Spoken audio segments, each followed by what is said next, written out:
We are missing one of the presenters, Mr. Joaquin Marin-Montan from Sevilla in Spain. Should not be here, I don't know.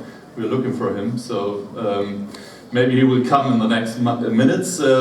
First of all, I'd like to introduce our presenters. Ditte Toft from Denmark, Tatiane Hilgemberg from Brazil, Peter English from Australia, Jörg-Uwe Nieland, and me from Germany. I'm Thomas Horky. This session is concerning the International Sports Press Survey, which is a survey on the sports press which was built up in 2002. And the first presentation we will do together because we conducted the survey, and afterwards we have some presentations concerning special results of countries of the surveys of participating countries, and some results from Australia and probably from Spain, I don't know, which are going to the ethics of sports journalism. So I don't talk too much because we are running out of time, so please come over with the first presentation, the international results of the sports press survey from Jörg-Uwe Nieland and my Thomas Horky. Okay, start. Okay. Thanks, good morning everyone. It's like part of advertising for our book, for those who was in the plenary session on Monday night. You already know about few things from the book and our survey, and we both give you a short overview about what we have done, a briefly impression about our results, and a mark on the challenge of further media research, or let's say sports media research. My part is to give you impression of our design. Our introduction begins with a mark on the topic on sports, on sport coverage in the media. And let's say there are only a few cross nation comparative research studies, and especially there are only a few data from the quality and quantity of sport coverage in print media. And on the other hand, we have a decline of circulation all over the world, but especially big losses in North America and Europe. To make it short, we have three research questions in our survey. We looked on the regional topic and the content of the sport press. Thomas told in his speech, in his introduction, a few words about the history of the survey.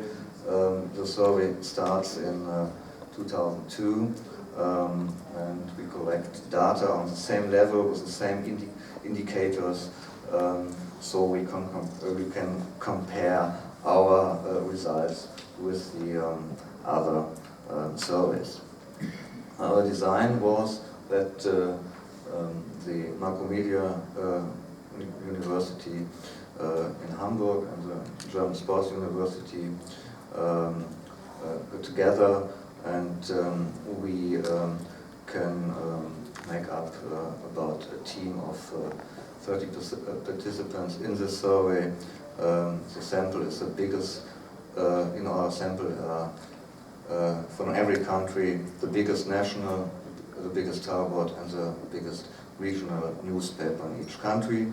Our survey period was 2 official artificial weeks from April to July in 2011.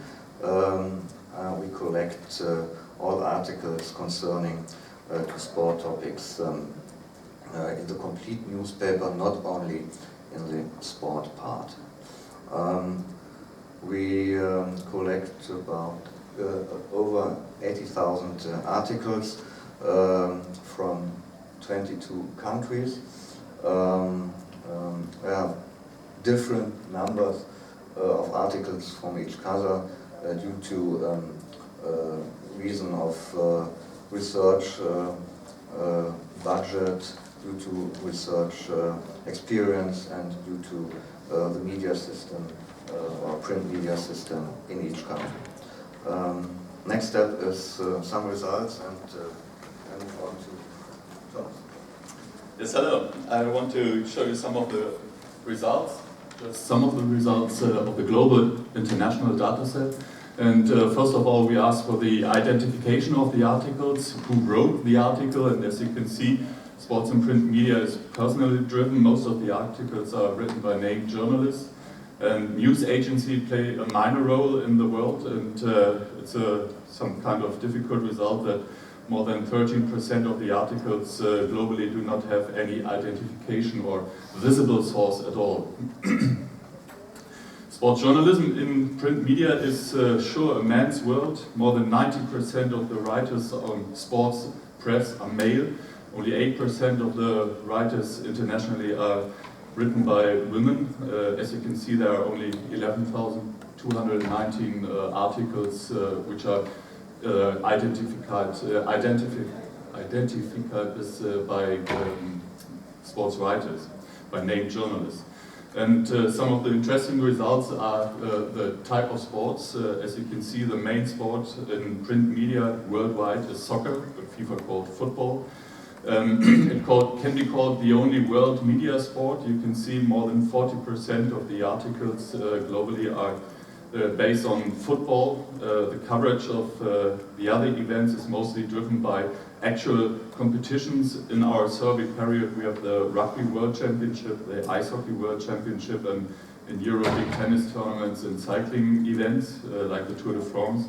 And as you can notice that the situation in some countries is different, like in Canada, in the US, or in Australia with a strong rugby event. So this is a global result that only football is the main media sport of the world. When we take a look at the topics of the articles, you can see that sport coverage in print media is mostly driven by actual competitions of sport. Nearly 80% of the coverage is focused on matches, on reports, on sporting aspects, or the results of actual competitions. And beside these reports and previews, there are many different topics, but all of them with minor relevance. Also, these topics of this conference, like corruption or doping, you can see it rank 8 with only 1% of the coverage. Or match fixing, they don't play a minor role, they don't play a major role in the globally sports coverage. And sport and print media focus mostly on individuals directly related from the sports world. More than 65% of the coverage has a focus on athletes, on coaches, or the managers. As you can see down on this graph, researcher of social sciences, natural sciences, or non-sports business persons or something are not very quoted often in the globally sports coverage.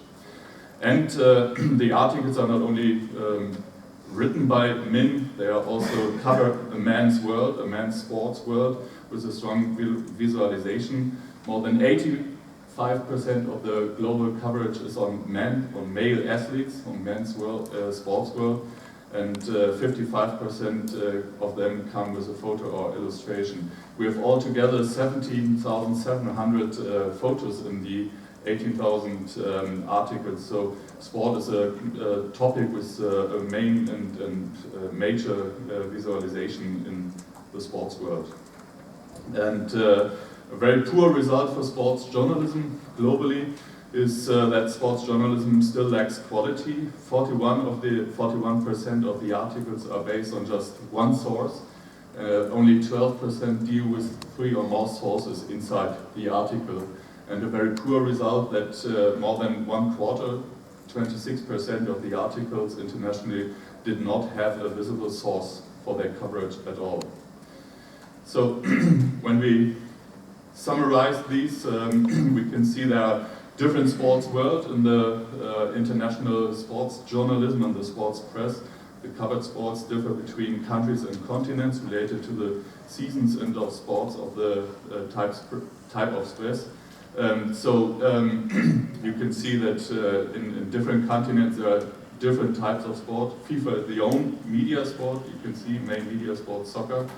And sport journalism is a man's and a sports world. Most of the reporting is about male sports and it's written by men. And international sports journalism has a low quality. The sports reporting does not use many sources. And it focuses only just on the sports world, and there are differences between the types of press, between quality papers and tabloid papers, but altogether the sports coverage is focused on the actual sports competitions.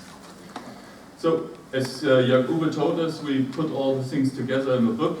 We have it here if you want to buy it, and in the book from the 22 participating countries, 14 countries have contributed a chapter, so we think it's the biggest international survey of sports press ever printed. And as an outlook, we can see we have now a very useful network of international sports journalism researchers. You can use this network if you want to. We will use it in the future. And we have a strong relevance for collaborative research about the quality of sports journalism. It's an improving impact for us, and this is the first big thing that we have as an outlook of this survey. And we can build on this tradition of the International Sports Press Survey. We can, like a continuity in the future research, we can recourse of this international comparative longitudinal analysis for follow-up studies. We have results from 2002, 2005 and now 2011. So it's possible that we build up a new study in some years. But as you can see on the last part, the new study has to keep on the new developments and new challenges besides sports press. So one idea is that we're building up a comparative sample with sports press and the relation maybe to social media, because this is something like a new topic, a new important thing for the media and for the public as well. And you can see there's a big impact of new sources through social media in the future. So this is our very, very short overview to the results of the International Sports Press Survey. Thank you very much.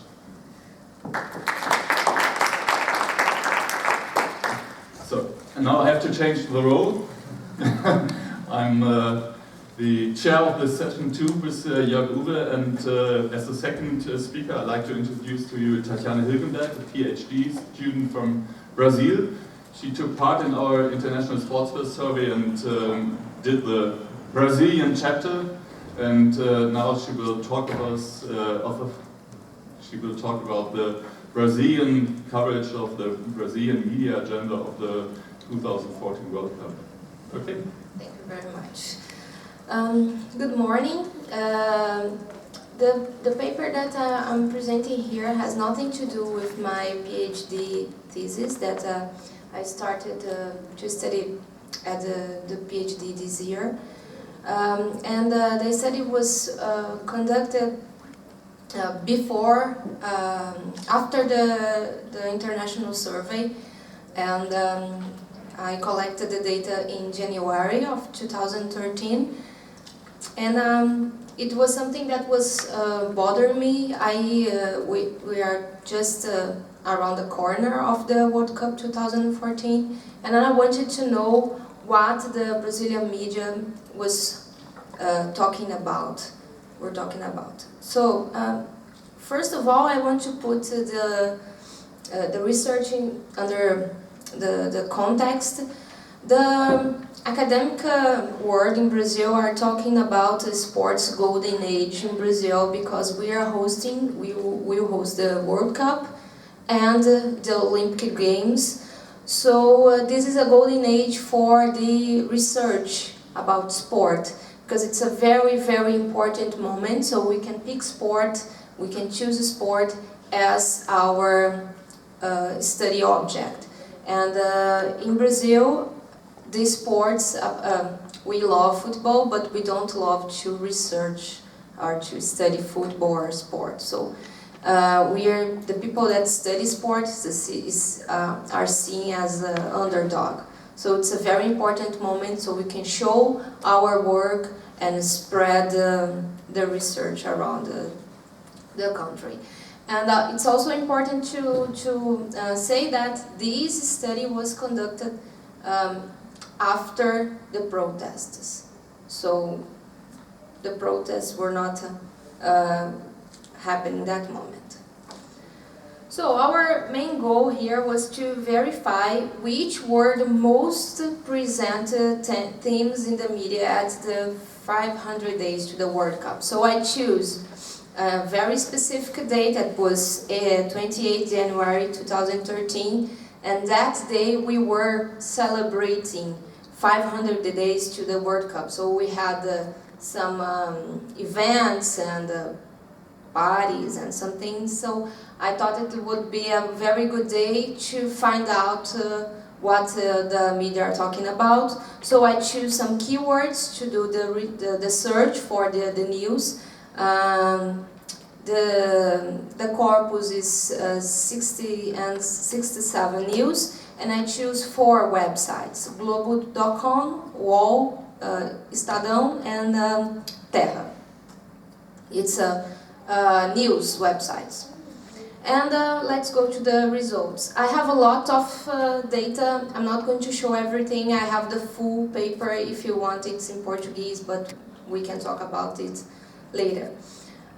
So we can see that we found some major themes that were the World Cup construction, the economy issues, the cancellation of event, security, stadiums issues, and the others. As we can see, 40% of the themes, 40% of the news were talking about the World Cup construction, and we were talking about the stages of the constructions, not only the stadiums, but hotels, transportation, airports, everything. If you go to Rio right now, I'm talking about Rio because I'm studying there, the city is a construction site. You have constructions everywhere. And I think that this was the main concern of the media at the time, because this is the theme that has more to do with the Brazilian life, because the subway stations were closed and the stadiums were closed. So we want to know when these things will be done. And the other main concern of the media was the economic issues. They were talking about budgets, financial agreements, sponsors, everything that have to do with money.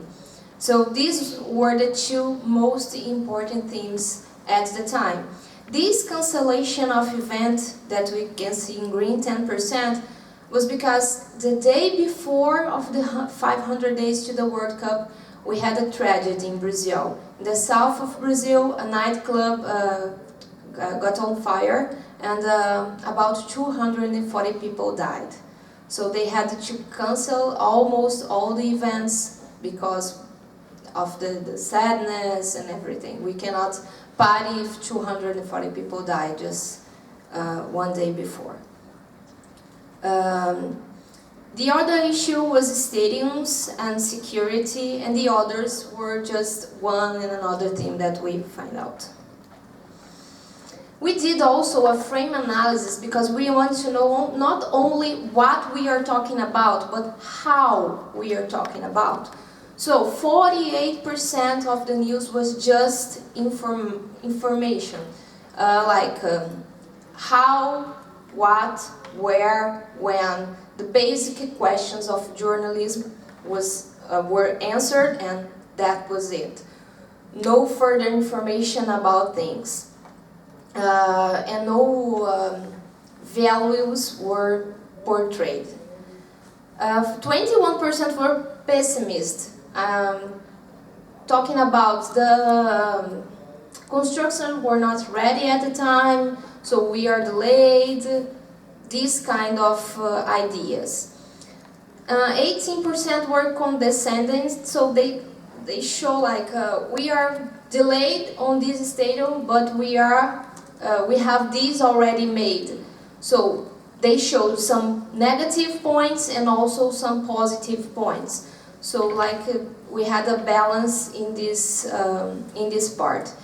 10% was optimistic, yes, everything was going to be alright and everything, and only 3% of the news were acting like watchdogs. So everything that I found out about investigative journalism, I put here. So 3% it were true news. This is very, very sad. I just want to show some interesting results about the frame analysis of the World Cup constructions theme and the economic issues. As you can see, the economic issues in red are more only the information, only about oh, this is the budget, this was the agreement between FIFA and the Brazilian government. So no further information, what this means for the Brazilian, what this means to the World Cup, we don't know.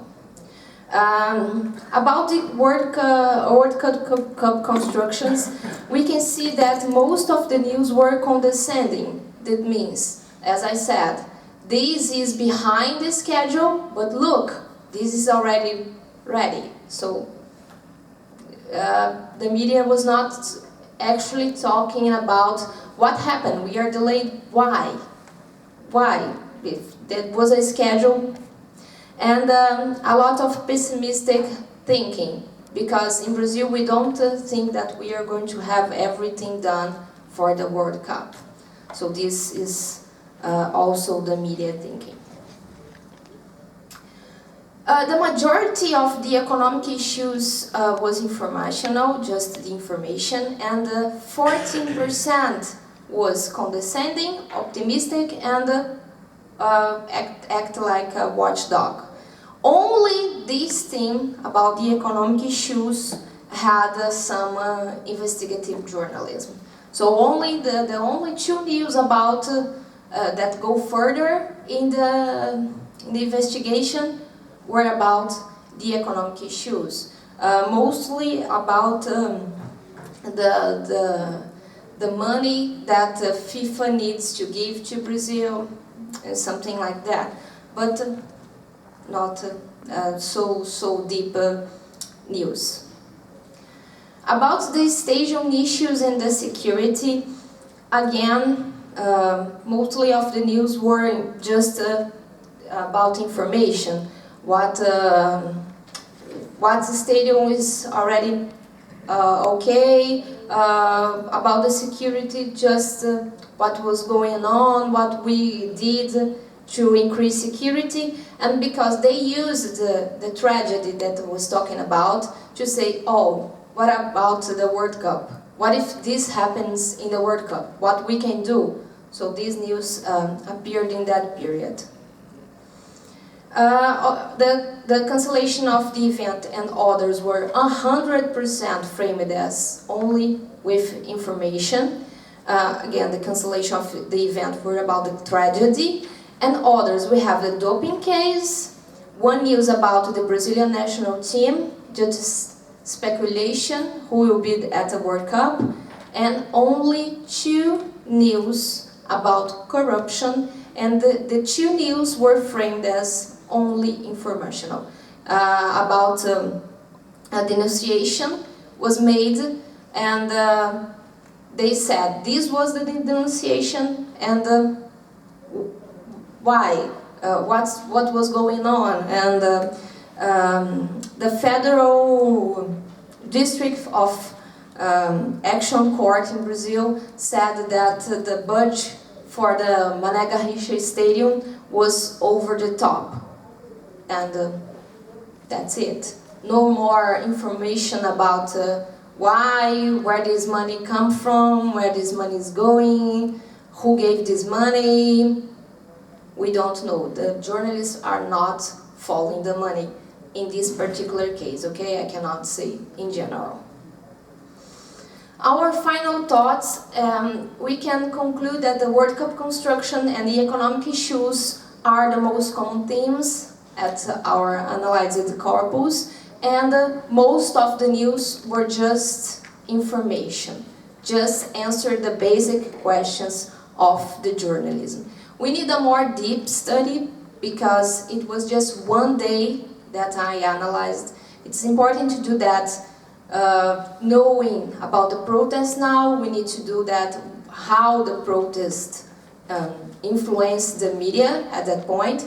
And I am a part of a research group in Brazil about communication, journalism and culture, and we intend to do a more deeper research at the time of the World Cup to know what the media will do, and if the corruption and these other things will appear in that period of time.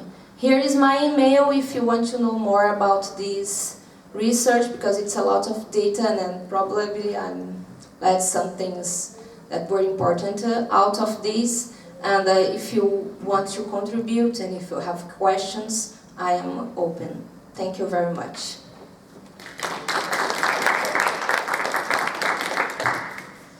Yes, thank you very much, Tatiane, for your presentation about the Football World Cup. 500 days to go. We all collect the questions after the whole presentations in this panel. So we have the next speaker now, Ditte Toft from Denmark, will play the game. Ditte will tell us something about sports journalism, the sporting landscape, blind spots of the journalist. So. Yeah, we're kind of going to shift into something very different. We're actually going to look at the sporting landscape in Denmark, looking more specifically at sport for all compared to the journalism we see. I'm not going to go into a lot of the data from the ISPS because the Danish results are very similar to the ones. The tendencies are the same as we saw in the International Sports Press Survey. And my aim is not to criticize how the media landscape looks in the field of sport. My aim is to compare it to the sporting landscape and give some opportunities that might be in the media landscape today. So, just a few numbers from the Danish survey, and the tendencies, well, as we saw in the ISPS, we have football or soccer at the top. It's the biggest sport, and then in Denmark we have cycling, handball, tennis and ice hockey as the biggest sports covered in the newspapers. And together, the top 5 sports, they make up 3/4 of the sports that are mentioned. They are all the big TV sports that we see at the top of this list. So we see that TV sports are also the ones that are covered in the newspapers. This leaves very little room for the other types of sports. If you look at the content in the newspapers, we see that in the top we have the categories that are related to performance, just as in the ISPS, its results, its coverage of performance, and its preview of the coming events in the field of sport. And I'll just emphasize that I don't think it's a problem that we have a lot of performance in sports journalism. It's a part of the field of sports journalism. So, only thing I want to point out is that there's very little room for the other topics we have in this lineup. The ones I would actually like to put focus on some of the other categories. The categories are local, community and amateur sports, children's and youth sports, health aspects of sport, sport for elderly and senior citizens, sports financing in the public sector, and sport and social integration discrimination. These topics, they make up 8.8% of all the topics covered. That's actually quite a lot more than in the ISPS, so that's a good thing for Denmark. But we covered 6 newspapers, 3 broadsheet papers, 2 tabloid and 1 regional. And if we take out the 1 regional, the number or the percentage drops to 3.5 for the national papers. I think that's very interesting that these sport for all topics are only covered, or mostly covered, by the regional newspaper. And the performance is also seen in the sources the sports journalists or the journalists who write about sport and exercise use. Well, that were just some numbers. And there are three main tendencies I would like to highlight here. It is the big TV sports that we see covered in the newspapers. Entertainment journalism, focusing on performance, is central to the coverage, and it's a man's world, as we heard before. I haven't shown the numbers, but it's the same in Denmark. So how does the field of sport then look in Denmark? Well, we have the traditional model of sport. This is the pyramid model. We have at the bottom sports clubs, we have the regional sports federation, higher up we have the national sports federation, and we have the European or international sports federations. This is a classic model we know, and at the top we have local events, and at the top we have the World Championship or the Olympics. We can see that the arrow points upwards for everybody in this model. But this is a traditional model that's out of focus with the time we have at the moment. Because this is the church model. This is much more what we see in the field of sport today. We have at the top here, we still have the pyramid. It's still here and it's still important. But what we have is also this huge part of the church. So we have competitive sports and some want to go to the pyramid. But some of us have also realized that we are never going to be Messi, or we are never going to be world champions or win gold at the Olympics. But we still do competitive sports and like to do it. And then there are the many of us who do recreational sports. I go for a run, I go to the fitness center. I'm not competing in any ways, and I will never want to become a champion. But I do sport, and I feel that I am part of the sports field in Denmark. And it's the whole area outside the pyramid that we see in the sport participation in Denmark today. When we look at this, we see that running is the biggest sport for adult Danes. And most of them do it outside the clubs. So we are totally outside the traditional pyramid model for sports. So they were the points about the sport participation. Also, and yeah, might I add to this, that this participation rate here, as soon as less than 2 weeks ago, I talked to a Danish journalist who were writing about the media and the coverage and how it has influence on the sports participation in Denmark.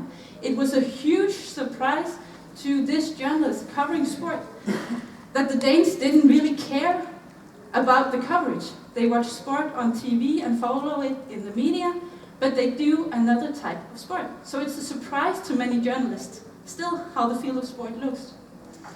We also see a development in this field of sport that's at a very high pace. There are new initiatives and changes all the time. We no longer do athletics. Well, some do, but most of us don't. We go to running schools.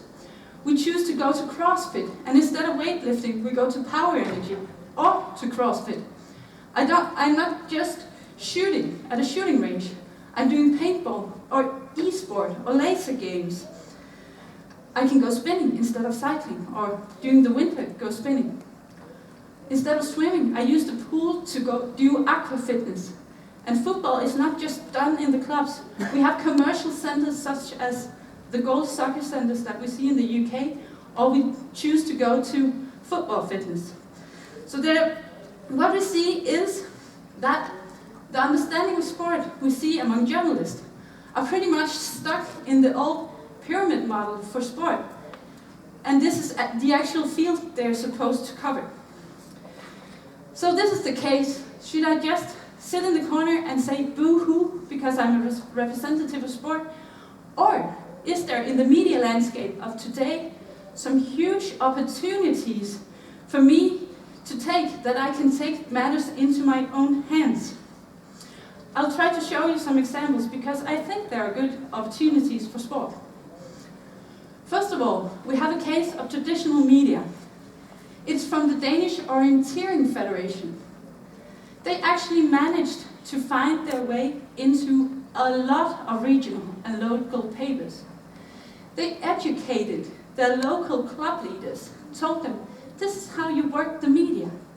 You go to your local journalist and we will help you with all the things you need. So they gave information about the local event, new knowledge and experiences the local people could get. There were good pictures. It's running out in the forest. It's fantastic pictures. And they made advantage of this exercise trend we have in society. Bring your family out to the woods, have fun with them, and exercise. And all of a sudden, they got a lot of media attention. So you can find the way to the traditional media. From Sweden, we have an example as well. This is Vasaloppet, the Vasa Run. It's cross-country skiing. I can't remember how many participants there are. It's many, many thousands. And they sell out within an hour every year. They put out the tickets for it. This is actually a sport. It's also an elite event, but it's mostly a sport for all event. It finds the way to the Swedish media. They have more than 3 million TV viewers for a sport for all event. That's pretty amazing that you can actually, in Sweden, make a sport for all event be relevant to the media. Then there's the case of taking matters into your own hands. This is from Goals Soccer Centers. They are not communicating in the traditional media. They're communicating to this guy up here. This guy, he's the 12th man on the football team. He's on the bench. And he would like to play football. But he can play it at Goals Soccer Centers. Here is a place for him. And they choose to communicate directly to him through their media. And they collect a lot of data on him. Every time he steps into the center, they know everything about him. So they know how to communicate with him online as well as in the center. And Amando, the tracking page for running and cycling, for example, they're the same. They try to communicate and put focus on my activity. So they communicate to me and not to the broader audiences in the traditional media. They communicate to me, who is the participant in running or cycling. Then there's the whole aspect of social media. There are people here who know much more about social media than I do, so I'm not going to go so much into the possibilities, but we know that you can interact with, which is the thing about social media. You can interact and get the response from the participants out there. In Denmark, Facebook is very much the dominating social media, so many communicate through social media today. And also, the whole social media gives an opportunity to interact with the traditional media. We see that second screen is a huge thing today. So why not communicate while the football game is on or other events in the traditional media are running? We have an opportunity, actually, to use the social media. So, I would like to sum up my points. Let's face it, the traditional media, they will always put focus on the national team in football, the Champions League, or winning gold at the Olympics. We know that. But I believe that sports or journalism about sport and exercise, they can also be found outside the sports section and outside the traditional media or in other types of traditional media, magazine, regional and local papers. And the media development in the field of the digital media has given some opportunities for people to take matters into their own hands. Yes, thank you.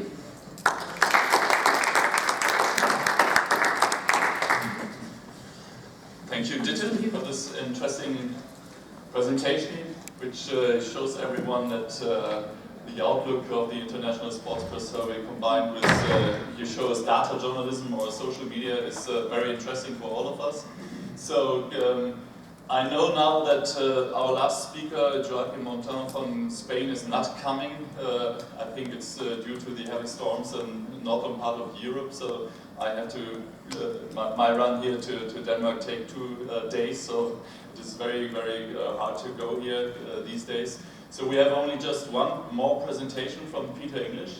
Peter English is a PhD student from Australia, very long way from Australia to Denmark, and he will go on and show us some hopefully interesting things about ethics of sports journalism and broadsheet papers in Australia, India, and Australia, and the UK. Yes. Okay, thank you very much.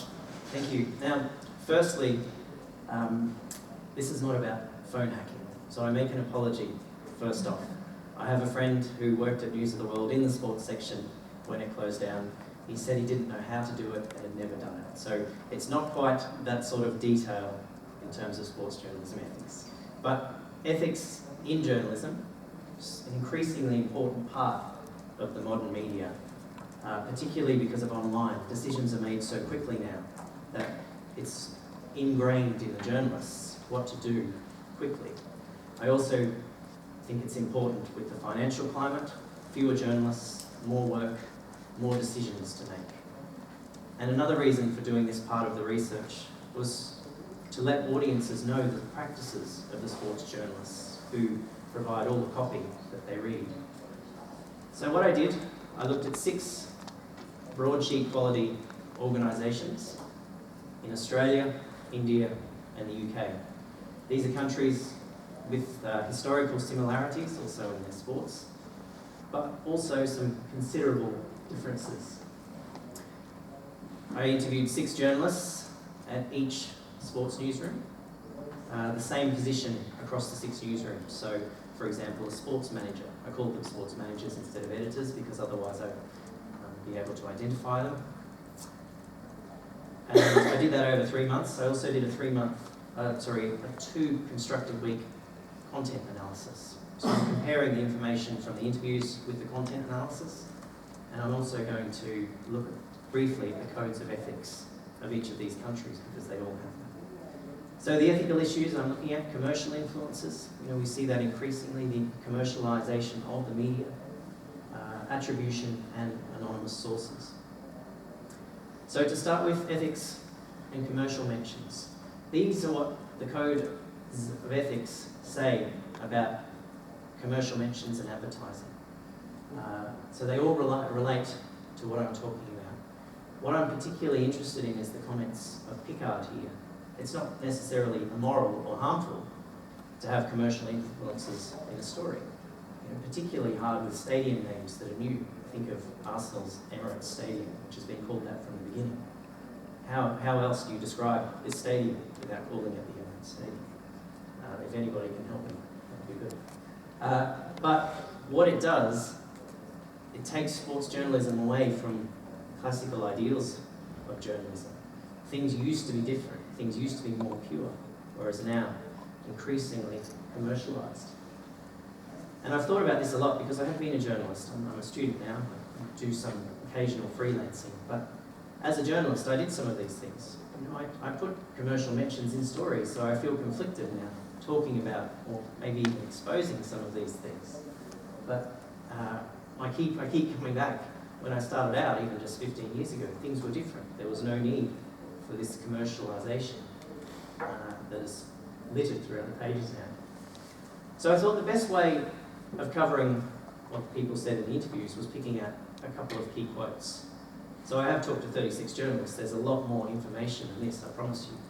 But these comments are certainly reflective of the general view. Journalists against the commercial influence impacting on the pages. I really like the first one. I think, great, we've got an interview with David Beckham. What do we have to mention? We have to mention an isotonic drink. So he's talking about football in the US or somewhere else. What's the point of the story for him? To get a mention of his isotonic drink. I think that's a key thing. I also like the second one. We don't promote products, yet at the bottom of stories, sports journalists are essentially promoting products because they needed that for the interview. And also, just to show that it's not just a Western problem, this thing happens in India as well. You know, hijacking a news person's right. These are the most emotive comments. I'm not going to lie about that, but they're certainly reflective of the comments of the other people in the interviews who felt or who fell in this group. And complete editorial freedom, it's almost an old-fashioned notion, I think, now, because of the way that the world has changed. You know, the financial climate is so much stricter. Editorial freedom is compromised. Another key point from the people and the comments here is that they're from reporters or sub-editors or online staff members. So the people at the lower level of the newsroom, you know, the people with strong beliefs, also the people who have to go out and get the news themselves. They have to find it, they have to produce it. They're also being told what to do. So I think it's really interesting that these people think this, even though they're operating in organisations that encourage commercial mentions. So there is also journalists who are accepting of this type of influence.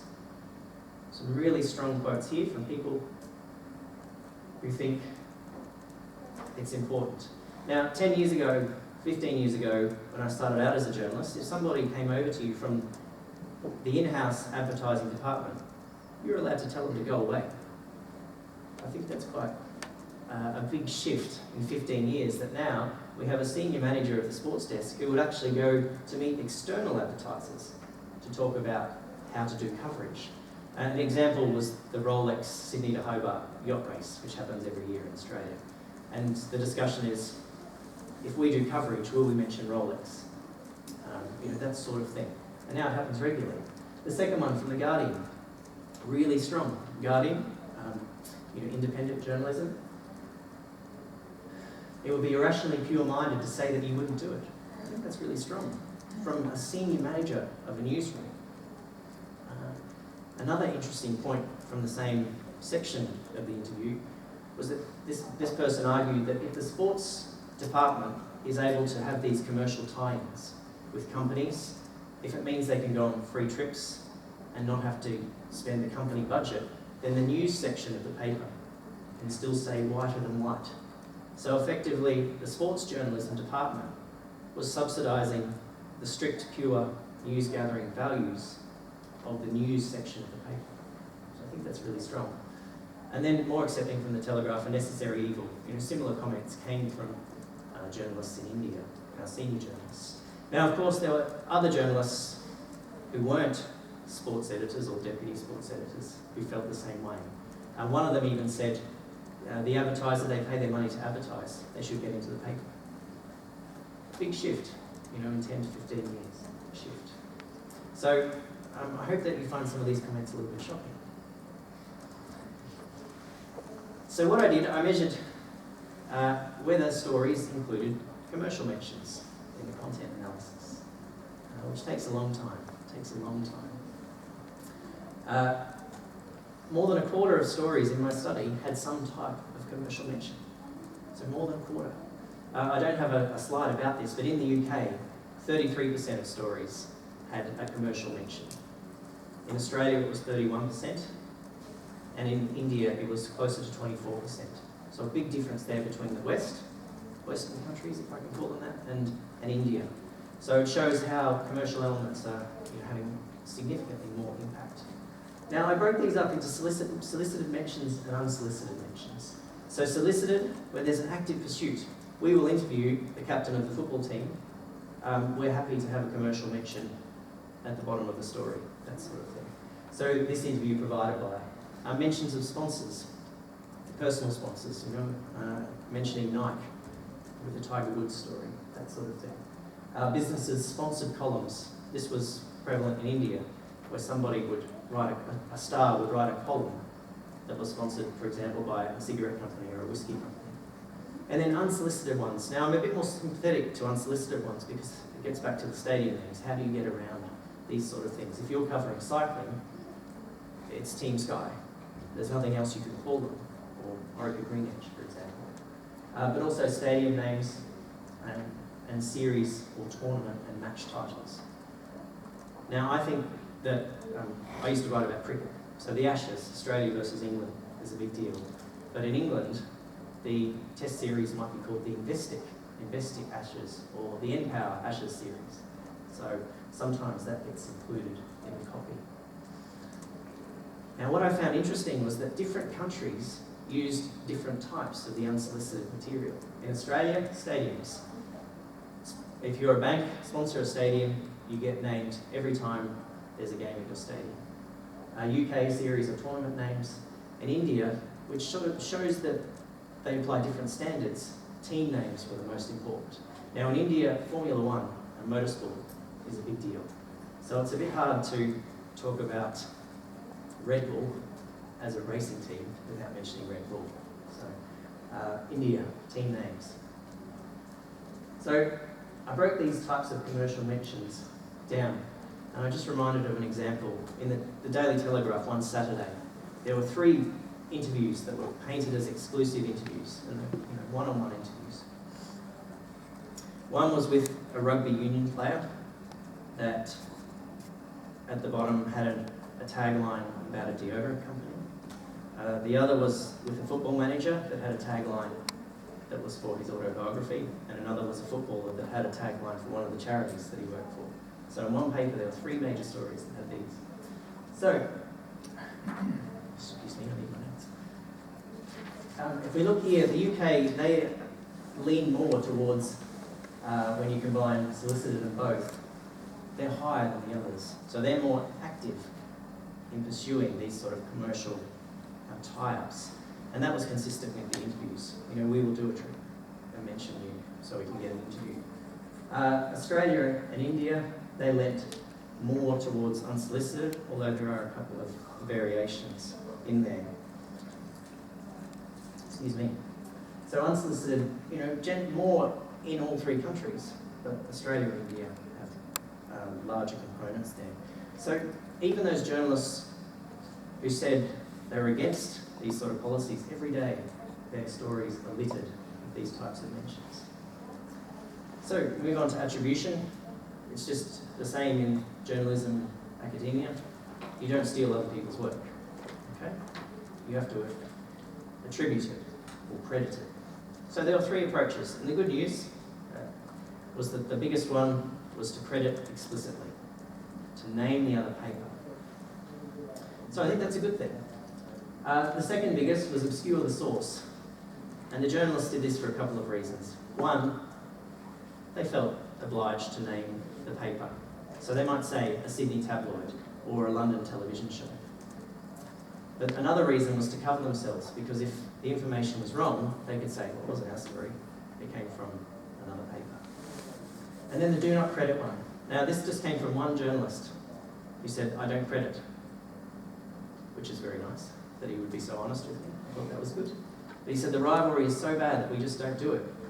We are fighting for our jobs every day, through our paper, through our stories, through our exclusives.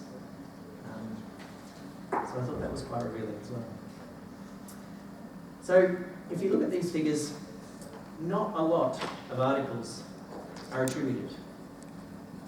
The Australian and the Guardian, they were most likely to credit stories. Now, does this mean that the journalists in these organisations are the most ethical? Or does it mean they're the most lazy because they look elsewhere for all their stories? This is the question that doesn't have an answer. And also, if we look at the Hindu, really small element of credited stories. Traditional paper, strict guidelines. So they credit in every instance, they say. So small there. So we've got a small figure there that says, yes, they are ethical, and larger figures that say that you could argue they're ethical, but whether we know that or not, it's hard to say. But small. So I know what they did credit from other papers, I don't know what they didn't credit. And from the interviews, they talked a lot about relying heavily on competitors' content. They would admit to nicking and stealing quotes. Even people who said, I would credit them. So it didn't always happen. And reasons that they did this was because they didn't want to promote the opposition. They didn't want to tell their boss that they were getting material from somewhere else. So anonymous sources, there are definitely times when you need to keep sources anonymous. Absolutely. But in Australia, there is a line in the Code of Ethics that says aim to attribute information to its source. In India, some of the journalists said how frustrating it was that stories would always appear with unnamed sources. And at the Hindu, again, strong, traditional, principled paper, the sports manager says, we just don't do them. Now, the figures, they don't do them very often. 3 stories over 2 constructed weeks. So articles with unnamed sources, really small, which I think is a good thing. They generally know, audiences know who is speaking in the story. So to conclude, most sports journalists want to be ethical at these broadsheet organisations. It would be interesting to talk to tabloid journalists and see whether they think differently. They work under different conditions, getting different stories.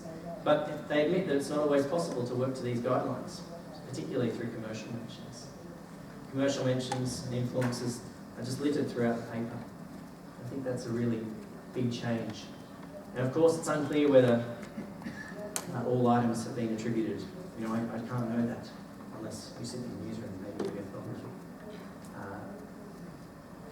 But I don't think they mention it in all cases because they rely so heavily on their competitors. And it's also important to realise or to recognise the financial climate in Australia and the UK and other Western nations. Falling circulation, falling advertising, fewer jobs. I think that's the type of conditions that lead journalists towards more potential breaches of their ethical guidelines because they want to keep their jobs. Thank you.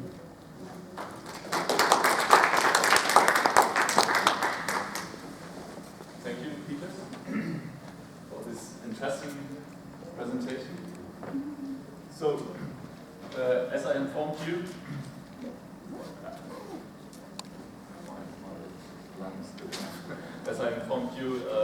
our last speaker from Spain, Joaquim Marin Montan, is not here.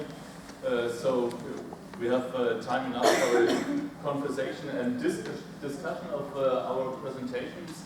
So if you have any questions to our presenters, then please.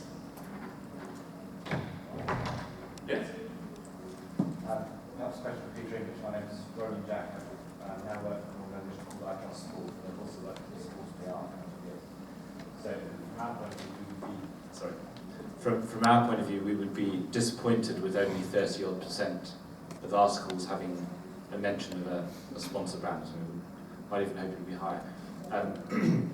The question to me is, do you think it's an issue if sponsors, for example, are creating new opportunities which wouldn't otherwise exist? So I think, for example, building up to London 2012, opportunity for a journalist to try out a sport which is paid for and organised by the sponsors. They could write about that sport, a sport that might not otherwise get coverage. Do you think that's an issue if it leads to more commercial mentions? Or would you rather have the pieces completely pure, but then perhaps fewer opportunities for journalists? And you talked about the falling circulation and so on.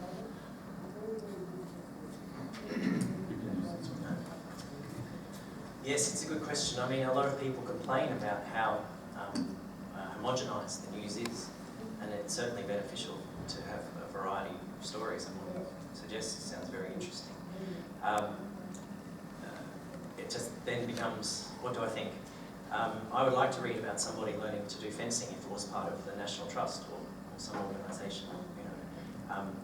What I find difficult is that the blatant sort of mentioning of the sponsors who, of course, arrange the trip. That's the way that they are trying to infiltrate their way into the sports pages. So it is difficult. If you want a variety of coverage, if you want to talk to the big names, I mean, as the sports manager from The Guardian said, you have to do these tie-ups. From a pure point of view, it's not right, but that's clearly not the climate that we live in. Hi, Nick Harris from the Mail on Sunday in London. I've also spent 13 years at The Independent. I've written for The Guardian, The Telegraph and The Sunday Times. Do you not think, I'm very interested in this whole issue of the mentions, do you not just think it's quite a simple case of the journalism reflecting the commercialisation of sport, even in that very short space of time? You talk about 15 years ago, very slightly longer.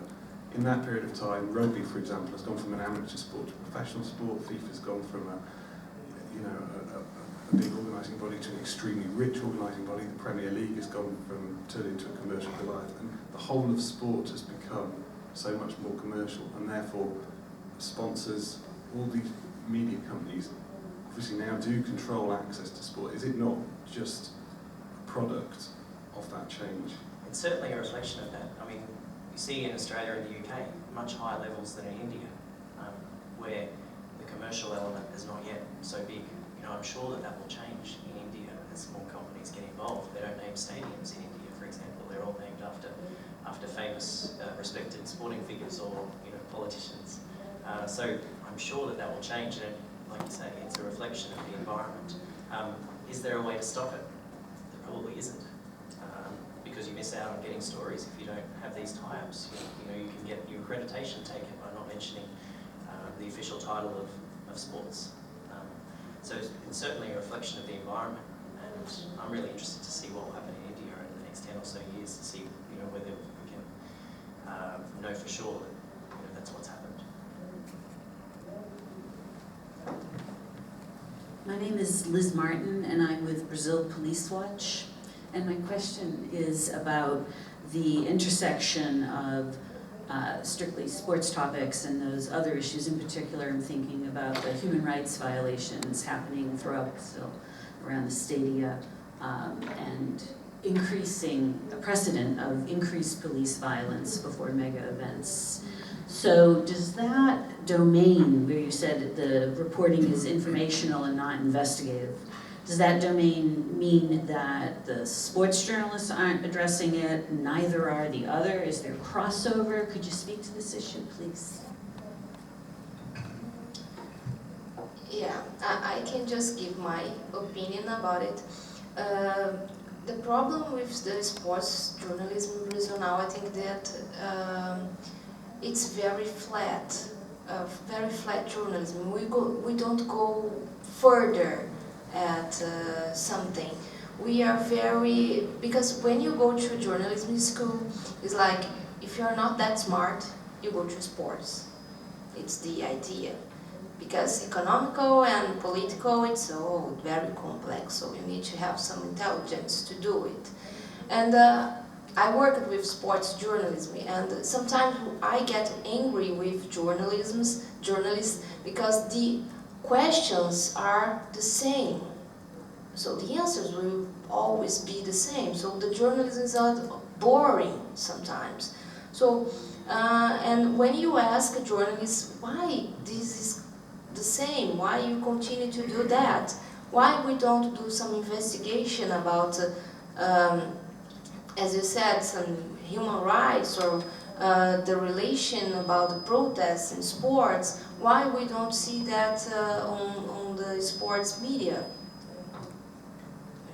And they always answer because the Brazilians don't want to see that at the sports page.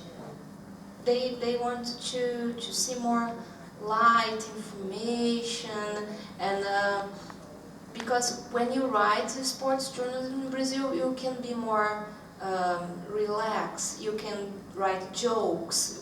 You can play a little bit more with the words, and that's very, very good. That's fine, but we need a more deep and serious journalism in sports, in politics, in the economic session, in everywhere.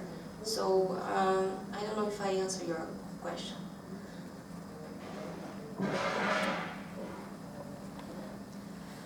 Peter and Tatiana. Peter, it seems that if you don't mention the sponsor, you risk not having a job. But Tatiana, I wonder if you ask the hard questions in journalism, do you have to be afraid in Brazil as a journalist for the consequences that might come to you? No, afraid, no. The only fear that we have is to lose our jobs. Maybe if you write something wrong, or if your editor doesn't like, that's it. But we have some freedom to write about almost everything. The pressure that we have, it's from the top, the journalist company.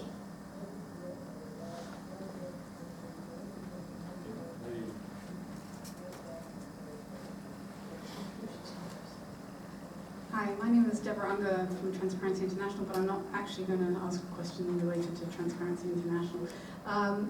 I'd be interested to know, if you're all in the academic field, whether you've actually done any surveys of what the readers want to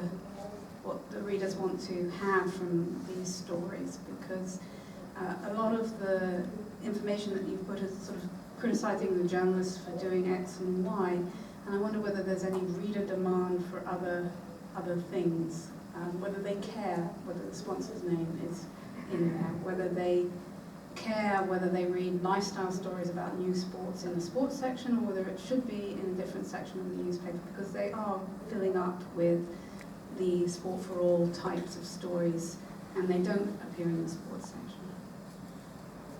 Maybe Ditte can answer this question, because she told us about regional and traditional sports in regional papers. I haven't done research on it specifically. We know from some papers who have done it in Denmark, they have looked at what the readers want to read about. And there's one interesting aspect from my point of view is that there's a difference in the genders.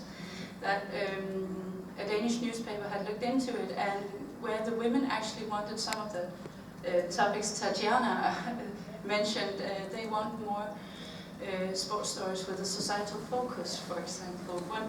What other issues are there besides the stories related to performance and so on? So I think there's, in my opinion, many newspapers have a very narrow focus on a little group of men, the sports nerds, I would say, and I truly respect the sports nerds. I really think it's amazing what's going on in the sports communication in that sense. But there's just also a huge opportunity to communicate with many others, because we see that most people are interested in sport. Many people, also of the ones who are not targeted in the newspapers, are interested in sports in the media. I haven't done any audience research, but I guess a good question is, does it matter? Does it affect people that a stadium's called Amex Stadium or Emirates Stadium? An excellent question. But in the past 2.5 years, I've already got this much data, and I need this much. So, maybe in the future, and I will credit you, I promise. And to add the German perspective, like Ditte said, there's a huge need on further investigation and research on this topic. We have a gap between what's shown on television and what the audience like, and that's what the German data says. They're really interested in a few stories about the problematic of sports in this field, and also to show other disciplines on sport and not only focus on football. But maybe in addition from me, you have to keep in mind that you can build up your own audience with coverage. So the football coverage in Germany has built their own audience, so everyone's interested in football. We know that, mostly in TV, there's different types of audience and different types of media. So many people in newspapers read other stories than football and other stories like actual competitions, but these are only the broadsheet papers, the big papers, so you can build up your audience in your own medium. There's another question? Yeah. Yes. Hello, my name is Kirsten Fransen, and I'm a media scholar from Aarhus University. Perhaps I can add a bit on your question, because actually I did a study of the readership of the sports pages in our regional newspaper here in Aarhus in the mid-90s. And the picture we got from that is actually not very clear, because if you ask the audience what they want, they really find, they in particular, the marginal readers have difficulties giving you a clear picture about what you want. So there are some problems related to the whole method about how do we know what people don't really know yet that they want. So, but one of the things that we found out is that there's a pattern that we also know from research in television audiences is that the female part of the audience have a more family-related approach to sports content, meaning that the women that we interviewed actually said, well, we would like the newspaper to write more about young people's sports, children's sports, all those local events where their family invested a lot of energy. Well, but I'm not so sure that they would actually read it if it was there. And we know that this is a pattern from television studies that women watch a lot of sports on television, where a part of it is because their husband or their children want to watch the game and they want to be socially related with their family and have some good time together. So it is a quite a difficult question, and we also ask them about lifestyle. These types of content that are not necessarily considered the natural content on the sports pages, and which many of the male journalists, they didn't want to do it at all. And they were interested. They were certainly interested in lifestyle approaches to doing sports, all the sports for all, what I'm doing, what kind of equipment could I do, and how do I prepare my own training, etc. And they did some experiments in some Danish newspapers providing that kind of content. But there was so much pressure that they were not very patient with their readers to find it. So very quickly they gave up. So that's the story. Well, the last thing is, well, I think I have a question for I think Ditte wants to answer directly to Can I just comment also on that? I think the whole issue you mentioned here as the last thing, they are used to communicating the sports section to a specific group of people. So in that sense, it's also hard to direct new readers in there, because in their mind, they have a mindset of how the coverage is supposed to be.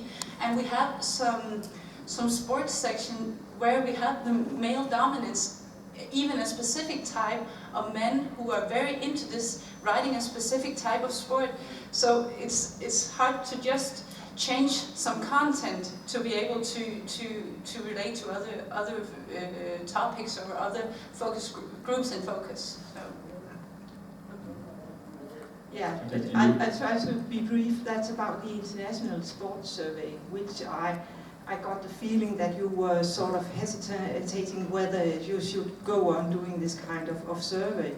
And I think it's a tremendous work you're doing there, and I would just encourage you to go on. But my question would be whether you have considered perhaps becoming a bit more systematic in the approach, meaning that when I've seen some of the data, and well, it's my impression that it might be useful to make a distinction between small markets and larger media markets, because some of the pressure that is on journalism might come out in some different tendencies depending on the how large the market is. Yes. First of all, thank you very much for putting pressure on us to do it one more time, but I don't know if we will do this, because I have done it twice now, and I think there's much more influence of, as I said, social media or something like data-driven journalism or things like that. So I don't know exactly what we are doing in the next years, but if you like to do it, we have a network now, and it's a very strong competition, I can say. And yes, I know we have to something like go deeper into the categories, but it's very problematic to do it with more than 30 participants from all over the world. We have a huge variety of participants with journalists, with scientific researchers, with PhD students, and with professors, and so it's a very difficult question to put a catalogue of questions together for the whole world. So we have to do it in some parts very easily to gather the global data. Yes, we know there are very, very big influence of the media markets. You know, this crisis of newspaper is just a crisis in Northern America and in Europe, not in Asia and not in Australia. I think they have more rising circulations. I had this data from the 2013 worldwide press trends, so they say that mostly in Asia and in Australia the circulations of newspapers are rising, and so there are very, very huge differences between the media markets, I know. Okay, there was one more question? Yeah. Two questions, yeah? I just wanted to follow up on the notion of the Brazilian sports press being somewhat insulated. In fact, I think it was last year that Brazil ranked number 2 or 3 in the world for having journalists killed. And it might be precisely because the journalists are not doing investigative reporting, and they're not doing anything more than information that has protected them and insulated them. But Brazil, I'm not sure, but it was, I think, 2 or 3 for the number of journalists killed in the world. Yeah, I'm talking about sports journalism, and yes, we are doing investigative journalism, but in another field. So yeah, Brazilians are getting killed because of they are messing with the drug dealers and with the police and corruption, but in another field, not on sports. Okay, and there was another question.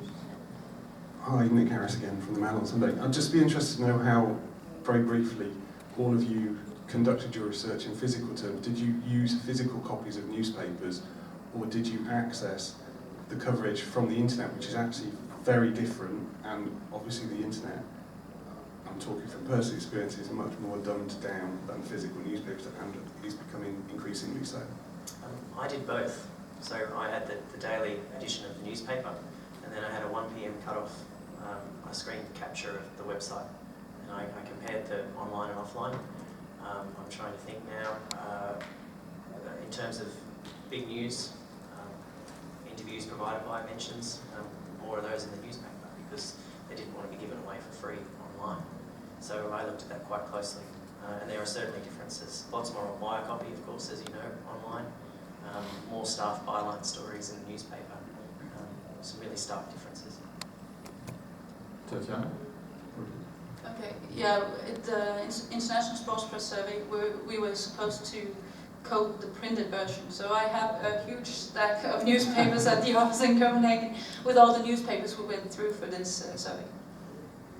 Yeah, in my case, in this particular paper, I used the online. I choose to analyze 4 websites, and it was because when we are talking about amount of news, I want to get the higher amount of news that in that one day, because for me to analyze a print paper, I would get one news at each, so the data was not working. So I choose to analyze the websites. Yes, as Ditte said, our method was in the international press service to use the printed version. I think in all countries they do the same installation.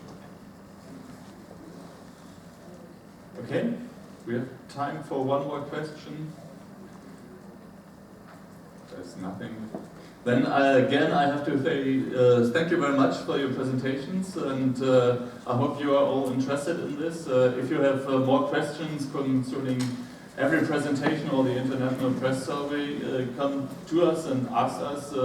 We have a book. We have also a presentation from Greece, from Roy. She's participating in the International Press Survey too. So you can ask the Greek chapter too, and feel free to come to us. Thank you very much.